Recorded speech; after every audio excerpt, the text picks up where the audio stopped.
이커머스 업계에서 이제 직구의 승부를 건다. 직구는 한지 오래됐죠. 쿠팡에서 이제 막 홍콩 직구도 하고, 쿠팡에서 직접 직구도 하고, 티몬도 하고. 원래 직구라는 게 원래 저희 같은 작은 구매 대행 업자들이 대신 해주던 거였는데, 그게 너무 규모가 커지니까 대기업들도 한다.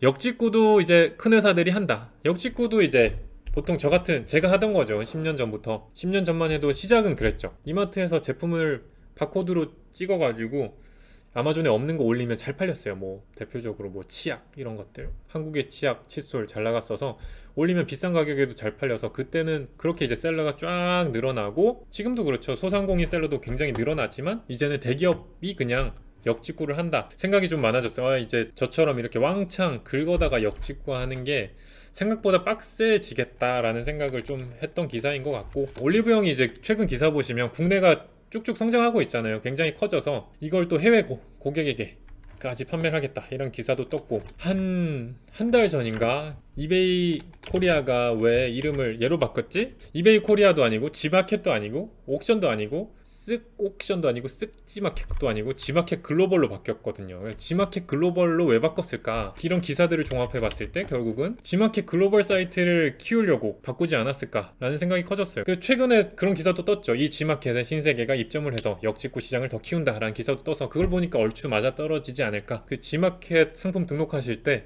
해외 배송에도 등록을 하시면 간간히 나갑니다. 이제 해외 배송 할 때 잘 팔리니까 꼭 체크를 하세요. 지마켓 아이디 하나가 매출이 한 3천만 원 나오면 그래도 몇백만 원은 해외 배송으로 나오거든요. 거기서 데이터도 얻는 거죠. 이 제품이 홍콩으로 가네? 그 제품들이 결국 비싼 배송비를 들이고 이 G마켓 영문 쇼핑몰에서 해외 소비자가 산 거니까, 그것들을 또 제가 소싱해서 또 아마존이든 해외 마켓 큐텐이든 또 팔면 되지 않을까라는 데이터도 가질 수 있으니까, G마켓 판매하실 때는 꼭 해외 배송 체크도 하시고, 해외 배송이 성공이 되면 이제 배송 주소지가 G마켓 해외 배송 물류센터로 나와요. 그리로 그냥 보내면 되는데, 송장 입력하실 때 보면 그냥 입력이 안 됩니다.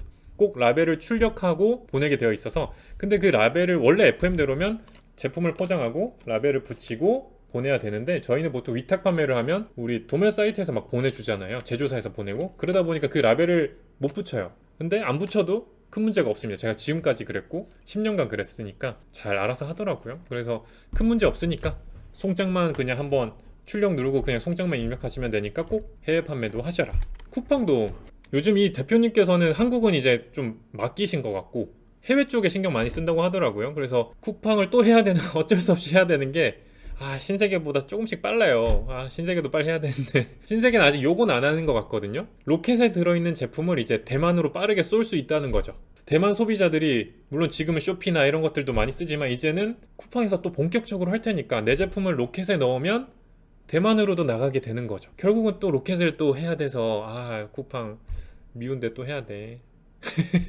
앞으로도 더 커질 테니까 위탁 제품이든 내 제품이든 로켓도 많이 넣어 놓으면 충분히 가능성이 있을 거다. 그냥 퍼다 나르는 게 이제 어느 정도 한계가 올 것 같다. 제가 주로 했던 게 퍼다 나르는 거였는데 이게 진짜 서서히 줄 때가 된 것 같고, 지금도 물론 먹고 살 만큼은 잘만 퍼다 나르면 매출은 나는데 예전처럼 잘 되진 않을 것 같다. 그리고 저렇게 대기업이 나서서 그럼 우리 같은 작은 셀러가 줄어들었느냐? 그것도 아닙니다. 2020년도에만 10만 개 업체가 아마존에 추가로 진입을 했어요. 그러니까 아마존은 한국에서만 10만 개 업체지 전 세계로 보면 어마어마할 거잖아요. 그만큼 떨어져 나가기도 하지만 결국은 뭔가 나만의 좀 차별화되는 소싱을 해도, 예전에는 G마켓 거를 긁어다가 아마존에 많이 올렸었거든요. 상품명 해가지고 팔리면 G마켓에서 주문해서 포장해서 보내는 식으로 많이 했었는데, 이제는 이렇게 대기업에서 G마켓에서 직접 하니까 정식 판매 대행이나 PL이라고 하죠. 프라이빗 라벨을 줄임말인데 아마존 셀러들은 다들 아시는 방식인데, 같은 제품이더라도 내 브랜드로 조금 다르게 개선한다던가 동일 제품을 그냥 그래도